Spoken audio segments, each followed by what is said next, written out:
வணக்கம் நண்பர்களே! அநேக பேர் என்கிட்ட ஃபோன் பண்ணி கேட்குற ஒரே ஒரு விஷயம் என்னன்னு பார்த்தீங்கன்னா, "அண்ணே ஒரு பழைய வண்டி இருந்தா சொல்லுங்கண்ணே." முதல்ல நம்ம சேனல்ல உள்ள எல்லா வீடியோவும் போய் பாருங்க. பழைய வண்டியில எவ்வளவு சிக்கல் இருக்கு, எங்கெல்லாம் பள்ளம் இருக்குது, அந்த பழைய வண்டியவே வாங்காதீங்கன்னு சொல்லக்கூடிய ஒரு எதிர்ப்பாளிகிட்டயே ஃபோன் பண்ணி, "அண்ணே ஒரு பழைய வண்டிய சொல்லுங்கண்ணே." அப்படின்னா இதெல்லாம் என்ன அர்த்தம்? அதாவது உங்களுக்கு நான் ஒரு பழைய வண்டி வாங்கி குடுத்தேன் அப்படின்னா, ஒரு சூப்பரா இருக்குங்க 2013 வண்டி, இன்னைக்கு இன்ஜின் இறக்காம ஓட்டக்கூடிய வண்டியெல்லாம் நாட்டில நெறைய இருக்குது. எனக்கே தெரியும் 2008, 2013க்குள்ள வந்த வண்டி இருக்கு பார்த்தீங்களா, ஒரிஜினல் ஜப்பானியர் தொழில்நுட்பத்தில வந்த பம்பு. அந்த வண்டிய அடிச்சுக்கிறதுக்கு மாசே இல்ல. அந்த வண்டிக்கு நிகர் எந்த வண்டியுமே கிடையாது. ஏன்னா, அதில சென்சார் கிடையாது. இந்த மாரி எந்த ஒரு எரர் இருக்க வேண்டியதில்ல. அருமையான வண்டிங்க. அப்படின்னு சொல்லி உங்களுக்கு ஒரு பழைய வண்டி வாங்கி குடுத்தேன்னு வைங்களேன், எனக்கு ரூ. 15,000 பணம் கிடைக்குங்க. எந்த சுத்தியல பிடிச்சு அடிச்சு, ஒரு பாடி கட்டி, அதில உங்கள்ட்ட நல்ல பிள்ளை பேர் வாங்கி, கஷ்டப்பட்டு கருமாயப்பட்டு அந்த ரூ. 15,000 கூலிய பெற்றுக்கொள்றதுக்கு பதிலா, இந்த ரூ. 15,000 கமிஷன பெத்துக்கிட்டு, என்ன மாரி உழைக்கிற மனுஷன சீட்டிங் பண்ணி அப்படி பொழைக்க வேண்டிய அவசியம் எனக்கு இல்லவே இல்ல. ஏன்னா, எனக்கு கடவுள் எல்லாமே குடுத்துருக்கிறாரு. நான் உங்களுக்கு தெளிவா சொல்லக்கூடிய ஒரு விஷயம் என்னன்னா, என் சேனல்ல போட்டிருக்கிற நம்ம சேனல்ல போட்டிருக்க வீடியோவ பூரா போய் பாருங்க. இந்த சேனல் விளையாட்டுக்கு ஆரம்பிச்சது. அதுக்கப்புறம் உங்கள போல நண்பர்கள் இந்த இல்லாத ஒரே ஒரு காரணத்திற்காக ஒரு பழைய வண்டி ஏதாவது எடுத்துருவோம். அப்படின்னு ஒரு முடிவுக்கு வர்றீங்க பாருங்க. அந்த இல்லன்றனாலேயே நம்ம வாழ்க்கையில இல்லாமயே போயிருது. பீத்தல்ன்னு சொல்லி நம்ம வாழ்க்கை கடைசி வரையே பீத்தல் ஆயிருது. ஒரு பழைய வண்டிய எடுத்து கொண்டு போய் நிப்பாட்டி, அந்த பழைய வண்டிக்கு எவன் நம்பி லோடு ஏத்துவான்? அந்த வண்டி ஒரு ஆட்டம் ஆடிக்கிட்டு கடக்க புடக்கன்னு ஒரு சவுண்டு கேட்டுக்கிட்டு, அத நீங்க மராமத்து பார்த்துக்கிட்டே இருந்தீங்கன்னா, உங்கள ஒரு 50 கிலோமீட்டர், 100 கிலோமீட்டருக்கு ஒருத்தன் போறான்னு வைங்களேன், எப்படி உங்கள நம்பி வண்டி ஏத்துவான்? அதனால பழைய வண்டி அதுவும் பார்த்தீங்கன்னா, ரொம்ப லோ மாடல் எடுத்தீங்க அப்படின்னா, உங்களுக்கு ஃபைனான்ஸ் கிடைக்காது. ரெடி கேஸ் தான் போட்டு எடுக்கணும். ரெடி கேஸ் எடுத்து அதுக்கு அந்த வண்டிக்கு வைத்தியம் பார்த்து ஒரு 2, 3 வருஷம் கழிச்சு பார்த்தீங்கன்னா, புது வண்டி லெவல விட தாண்டி இருக்கும் உங்களுடைய செலவு. அதனால தான் நண்பர்களே பழைய வண்டி எடுக்காதீங்க. ஆல்ரெடி பழைய வண்டி எடுக்காதீங்க நெறைய வீடியோ போட்டேன். அப்படி எடுக்கக்கூடியவங்க யாரா இருக்கணும் அப்படின்னா, ஒண்ணு மெக்கானிக்கல் தெரிஞ்சிருக்கணும், இல்ல மோட்டார் அனுபவம் இருக்கணும். அப்படி இருக்கிறவங்க அல்லது வண்டி கண்ணுக்கு எதிராக ஓடுன வண்டியா இருக்கணும். அப்படியும் எடுக்கணும் அப்படின்னா, நான் பழைய வண்டி தான் எடுப்பேன் அப்படின்னு வீம்பு பிடிச்சிங்கன்னா, குறைந்தபட்சம் 15 வருடமாவது வியாபாரம் பண்ணக்கூடிய ஒரு வியாபாரிகிட்ட தான் போய் எடுக்கணும். ஒரு நம்பகத்தன்மை இருக்கும். ஏன்னா, ஒரு மனிதன் 15 வருஷம் ஒரு மோட்டார வியாபாரம் பண்ணியிருக்கிறார் அப்படின்னா, அவர்கிட்ட ஏதோ ஒரு உண்மை இருக்குது. அதனால தான் 15 வருஷம் அவர் லைஃப் இழுத்துட்டுருக்கு. என்னுடைய சிந்தனை பூரா எப்படி இருக்கும்னா, இப்போ கூட அந்த ஒரு கேஸ் வண்டி பாடி கட்டி முடிய போகுது. ஜிஎன்ஜி கேஸ் வண்டி. அதில பார்த்தீங்கன்னா, நான் சாதாரண பாடிக்கா கணக்கு போட்டு நம்ம பாடிக்கா செய்கிற மாரி நினச்சிட்டேன். பார்த்தீங்க அப்படின்னா, அதில் 10 எம்எம் போல்ட்டுக்கு பதிலா 12 எம்எம் போல்ட் இருக்குது. 12 எம்எம் போல்ட்டுக்கு 1.5க்கு 3 நிமிஷம் அப்படின்ற ஆங்கிலம் பெட்டா போட்டோம் அப்படின்னா, அந்த ஓட்டை போடும்போது அந்த ஓட்டை காது அந்துடும். அதனால 1.5க்கு கால் போடணும். அப்போ இந்த இடத்துல இது தாங்குமா?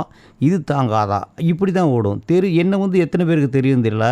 எங்க அப்பாவ நிறைய பேருக்கு தெரியும். இருந்தாலும் எங்க மனநிலை எப்படி இருக்குன்னா, இன்னார் மகனா இவரு வேலை பார்த்ததா இப்படி ஆயிடுச்சு. அப்படின்னு யாரும் சொல்லக்கூடாதுன்னு கண்ணும் கருத்துமா நாங்க ஒவ்வொரு தொழிலும் பார்ப்போம். என்கிட்ட இந்த அவசரப்படுறவங்க, ஆத்திரப்படுறவங்களுக்கெல்லாம் நான் இந்த பாடி பில்டிங் அமைச்சு தர மாட்டேன். கொஞ்சம் நம்மகிட்ட நிதானமான ஆட்கள். அதேபோல் என் லைனில் வர்றவங்க பூரா உண்மையிலே சொல்கிறேன். அதுவும் எனக்கு என்னுடைய வாடிக்கை கஸ்டமருக்கு வேலை பார்க்குறதே மிக கஷ்டம். அது போக இந்த யூடியூப் வழியாக 1, 2 பேர் வர்றாங்க. வர்றவங்க பூரா எப்படி இருக்காங்கன்னா, சும்மா சிங்கம் போல் ஒற்றை சிந்தனை உள்ள ஒரு ஞானமானவங்க. ஏன்னா, இன்றைக்கி மனிதர்களுடைய மனப்பக்குவம் பூரா என்ன ஆயிடுச்சுன்னா, காரு, பங்களா வாங்கணும், என் பங்காளிகளுக்கு மத்தியில் நான் நல்லா இருக்கணும் அப்படின்னு சொல்லிட்டு, நம்மளை மாதிரி உழைக்க வர்றவங்கள சீட்டிங் பண்ணி பாவத்தை சம்பாரித்து அல்சரு, சர்க்கரை, சுகரு, அந்த வியாதி இந்த வியாதின்னு அப்போலோலாம் கட்டிக்கிட்டு இருக்கானுங்க. நான்லாம் பாருங்கள், இன்றைக்கி வேம்புக்கு போய் எனக்கு ஜீனி அதிகமாக போட்டு டீ கொடு அப்படின்னுவேன். ஏன்னா எனக்கு டீ குடிக்கிற பழக்கம் ஒன்று மட்டும் தான் இருக்குது. அதுவும் சாதாரணமாக 12 ரூபா டீ இருக்குது பாருங்க, அதுதான். ஏன்னா இது ஏற்கனவே என் பாப்பா எல்கேஜியில் போயிட்டு மிஸ்ஸுக்கிட்ட எங்கள் டாடி டீயை குடிச்சிட்டு வந்துடுறாரு, காசு தரலன்னு சொல்லவும் அந்த மிஸ்ஸு ஏதோ ஒரு டீன்னு சொல்லிட்டு எனக்காக முழங்கால் போட்டு ஸ்கூலே ஜவ் பண்ணியிருக்கு. அந்த பிரதர் ஏதோ ட்ரிங்க்ஸ் அடிச்சுட்டு வராரு போல் தெரியுது அப்படின்னு. அதுபோல் நீங்கள் நினச்சிட வேணாம். அதனால தான் தெளிவாக சொல்கிறேன். 12 ரூபா டீ மதுரையில் எடுத்திங்கன்னா பிடிஆரில் 12 ரூபா டீ, எங்கள் செட்டுக்கு பக்கத்தில் 10 ரூபாய்க்குலாம் இப்போ டீ போடுறாங்க. நல்லா இருக்குது நண்பர்களே. அதனால் என்கிட்ட வர்றவங்க ஒரு விஷயத்த நல்லா தெரிஞ்சுக்குங்க. பழைய வண்டி எடுக்கிறதுக்குன்னா அந்த வண்டி உங்கள் கண்ணுக்கு முன்னாடி ஓடி இருக்கணும். அல்லது ஒரு 25 வருஷமாவது, அது 20 வருஷம் 15 வருஷமாவது ஒரு தொழில் பண்ணக்கூடிய ஒரு வியாபாரம் உள்ளவங்ககிட்ட நீங்கள் அந்த வண்டி வாங்கணும். அப்படியும் இல்லை அப்படின்னா நீங்கள் வந்து உங்களுக்கு மெக்கானிக் தெரிஞ்சிருக்கணும், அல்லது மெக்கானிக்கர் உங்களுடைய அண்ணன் தம்பியாக கூட இருக்கணும். அப்படி இருக்கும்போது நீங்கள் வந்து அந்த வண்டியை வாங்கினீங்கன்னா ஜெயிக்கிறதுக்கான வாய்ப்பு கொஞ்சம் தான் இருக்குதுன்னு சொல்லுவேன். சரிங்களா? முழுசாக இருக்குன்னு நான் சொல்ல மாட்டேன்.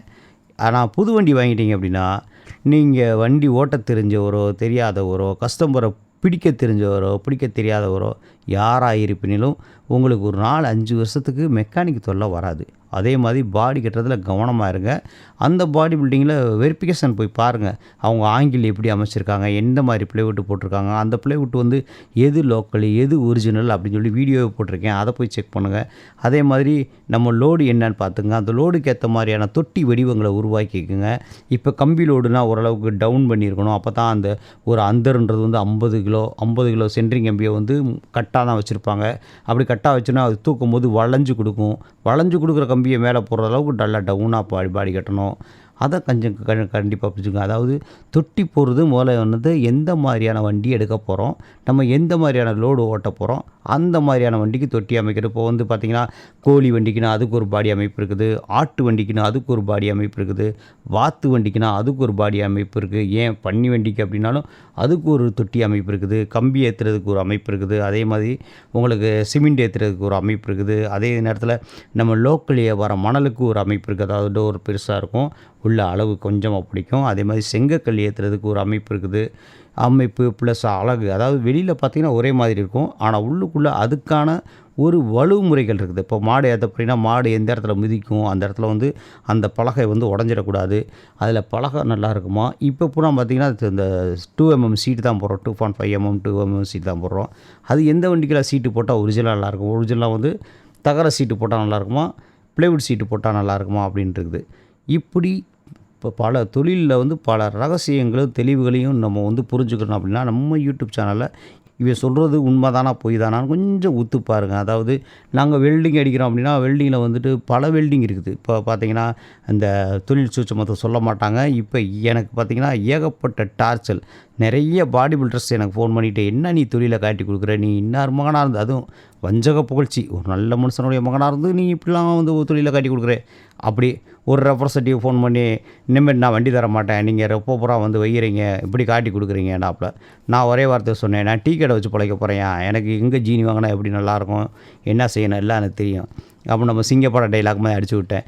உண்மை அதுதான். அதாவது எனக்கு பணம் தான் நோக்கம் அப்படின்னா கண்டிப்பாக நம்ம ஒரு சின்னதாக ஒரு டீ கடை வச்சா கூட போதும், அழகாக ஒரு நாளைக்கு 5000 ரூபாய்க்கு சம்பாரிச்சிடுவேன். ஏன்னா எந்த ஒரு ஜீனி வாங்கினா இனிக்கும், எங்கே எப்படி தூள் அந்த டீ தூள் வாங்கினா உண்மையான ஒரிஜினல் தூள் கிடைக்கும், தூளில் மிக்ஸிங் இருக்கா, எல்லா விவரமும் எனக்கு தெரியும். ஏன்னா நான் வந்து எல்லாத்துக்குள்ளேயும் நல்லா பேசுவேன். அதனால் நண்பர்களே, எனக்கு கால் பண்ணும்போது நீங்கள் கவனத்தில் கொண்டுக்குங்க. உங்களை மாதிரி நான் ஒரு உழைப்பாளி. அப்படி ஃபோன் எடுக்கலாம் வருத்தப்படாதீங்க. ஏன்னா நான் எதுலையாவது ஒன்று தொங்கிக்கிட்டு இருப்பேன், இல்லாட்டி பைக்கில் ஓடிக்கிட்டு இருப்பேன், இல்லாட்ட தூங்கிக்கிட்டு இருப்பேன், இதில் ஏதாவது ஒன்று பண்ணிக்கிட்டு இருப்பேன். அதனால் நண்பர்களே, நீங்கள் ஃபோன் பண்ணுறது கவனமாக பண்ணுங்கள். நம்மளை மாதிரி ஒரு தொழிலாளி, அவங்ககிட்ட என்ன பேசுகிறோமோ அதை மட்டும் பேசுங்க. இப்படி தான் ஒரு பெரியவர் வந்து ஒரு ஆர்வ கோளாறில் 6 மாதமாக என்னை போட்டு வச்சு செஞ்சார். அவர் செஞ்சவருக்கு வந்து வேறு ஒன்றும் செய்யலை. அவருக்கு நான் திருப்பி ஒன்று தான் செஞ்சேன். ஒரு 2 ரெப்ரசன்டேட்டிவ் கிட்ட நம்பர் கொடுத்தேன். அதுக்கப்புறம் அவர் ஃபோன் பண்ணுறதே இல்லை. அதனால் நண்பர்களே, அன்புடன் ஒரு விஷயத்தை தெரிஞ்சுக்கிறேன். அதனால் நம்ம ஒரு வண்டி எடுக்க போகிறோம்னா அந்த தொட்டி அமைப்பு அல்லது எப்படி அந்த தொட்டி எப்படி அமைக்க போகிறோம், அந்த தொட்டி எப்படி இருந்தால் நம்மளுக்கு உதவியாக இருக்கும் அப்படின்றத புரிஞ்சு தெளிஞ்சு செய்யுங்க. அதே போல் என்கிட்ட நீங்கள் தொட்டி கட்ட வரணும்னா இந்த 30 நாளில் டீவு, 5 நாளில் பாடி கட்டு போனால் 20 நாளில் ஓட்டிடுவோம், 20 நாளில் அந்த மேக்ஸி கணக்கெலாம் போட்டு வராதிங்க. அவசரப்படுறவங்க, ஆத்திரப்படுறவங்க, மூத்திரப்பையில் கல்லடிக்கிறவங்களுக்கெல்லாம் நான் வந்து வேலை பார்க்க முடியாது. ஏன்னா நான் வந்து தொழிலுக்கு இருக்கேன். எனக்கு வந்து ஒரு ஆங்கிலாக இருந்தாலும் அது இப்படித்தான் இருக்கணும், ஒரு வெல்டிங்காக இருந்தாலும் அதை இப்படித்தான் அடிக்கணும்.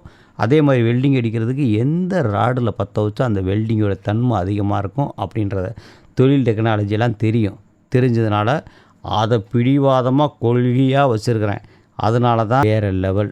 அதுக்கு வந்து நான் கடவுளுக்கு தான் நன்றி சொல்லிக்கிறேன். இப்படிக்கு உங்கள் தங்கம் பாடி பில்டிங். நன்றி, வணக்கம்.